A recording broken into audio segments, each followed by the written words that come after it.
مگر وہ ذکر اس طرح کھول کے نہیں کیتا، انہوں دنیا ہی ثابت نہیں کیتا جا سکتا۔ اے نقطہ یاد رکھنا جی، بے کافر اور منکر اگر کہنا بے ثبوت دے ہاں تو گیا آسمانہ دا کون مقابل، نہ وہ آسمان تے گیا نہ انہوں نے پتا وہ کس طرح منن گے کہ آسمان تے گیا۔ زمین دا روا مک سکتا کیونکہ وہ شام دا سفر کرتے سی، مسجد اقصی انہوں دی ویکھی سی، تادے ماں فرماؤں دے وذکر فی تلک سورۃ المسرا لأنہ امکن ان یقوم علیہ برہان۔ یہ تد زمین دا سفر طے کیتا، جدوں اللہ دے رسول علیہ السلام نے یہ بیان کیتا انہوں نے اختلاف کیتا بھی یہ نہیں ہو سکتا ہے، تھوڑا جہا وقت وہ پوچھنے لگ پائے بے مسجد اقصی دے فلاں پاسے کی ہے فلاں، انہوں نے دن رات ہی ویکھی سی۔ فَإِنَّهُ لَمَّا أَخْبَرَهُمْ بِهِ رسول کریم علیہ السلام نے جدو بیان کیتا فَكَذَّبَهُ مَنْ كَذَّبَهُ وَتَعَجَّبُ مِنْ ذَلِكَ، جنہاں نہیں سی مننا انہوں نے انکار کیتا، اس بارے تعجب کا اظہار کیتا۔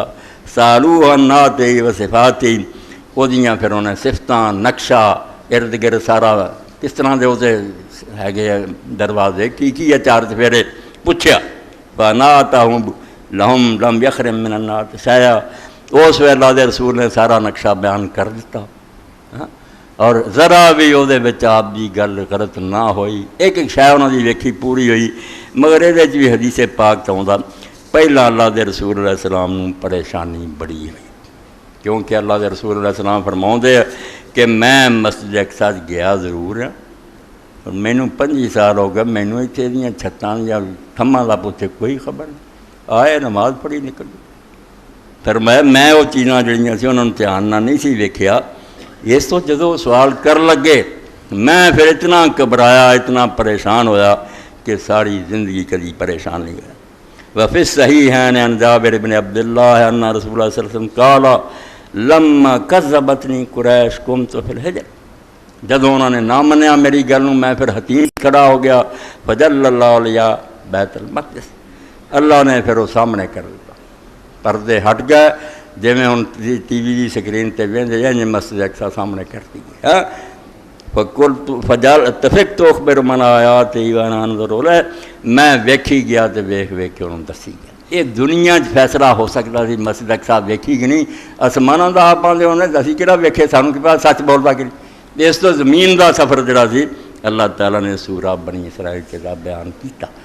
باقی نجم سے اشارہ کرتا کہ رسول اللہ نے زمین تے بھی جبریل نو ویکھیا، وَلَقَدْ رَآهُ نَزْلَةً أُخْرَىٰ عِندَ سِدْرَةِ الْمُنتَهَىٰ عِندَ جَنَّةِ الْمَأْوَىٰ، دوبارہ ادوں اصل شکل ویکھیا جدو آپ سدرۃ المنتہا دے قریب سی، اتوں پتہ لگا آسماناں تے جانا، تے حضور نے بالکل تفصیل نہ حدیث پاک بیان کیتا۔ یہ سفر جڑا رسول کریم نے اس کی تشریح بیان کی ہے، کئی صحابہ کرام تو آؤندی سارے دی پڑھنے کی ضرورت نہیں، درمیان جڑیاں گلاں ہوئے ہیں کہ رسول کریم علیہ السلام مسجد اقصی پہنچے، مسجد داخل ہوئے، 2 رکعت نماز آپ نے پڑھی پھر نکلے، پھر آسمان کی طرف لے گئے۔ آسمان پہ ہر آسمان دے دروازے تے جبریل علیہ السلام نے فاستفتح جبریل، اجازت منگتا رہا دربانہ کو، پہرے آ گیٹ کیپر آ سپاہ کھڑی اتھے کہ دروازہ کھولیا جائے۔ وکیل من تھا، انہوں نے کہا تیرے نال کون ہے؟ قال جبریل، قیلا ومما قال محمد صلی اللہ علیہ وسلم، انہوں نے کہا میں جبریل ہوں، میرے نال اللہ دے رسول ہے۔ قیلا وقت بوئے سال ہے، قال قد بوئے سال، انہوں نے کہا کیا انہوں نے بلایا گیا؟ تو کیا ہاں بلایا گیا۔ قال ففتح لنا، پھر دروازہ کھولیا گیا۔ یہ اس تو ٹکڑا پڑھیا صحیح بخاری مسلم کتاب پڑھنا کہ جڑے افسانوی نا 70,000 فرشتہ آیا، جبریل علیہ السلام نے آپ دے پیراں مبارک نو پر مار کے جگایا، پھر اس جلوس چلے، اے ہویا آسماناں تے ہوراں کرے، ساریاں گلاں غلط ہے، کسے فرشتے نو اتنے خبر تک نہیں کہ حضور نے آنا یا نہیں آنا۔ ہر آسمان تے پوچھا گیا بھی انہوں نے بلایا؟ جبریل علیہ السلام دسدا رہا دروازے کھلتے، میں چاہتا نا بھی افسانیاں تو جان چھڑاؤ تے اخبار جڑے نے ان دی منٹ کرو، تے دین میں جڑا نا اپنا ایک افسانہ ہی نہ بنایا کرو۔ بالکل رسول کریم علیہ السلام ہر آسمان تے ہویا، پہلے تے آدم علیہ السلام ملے، انہوں نے مرحبا کیا، میری دعا کی تھی۔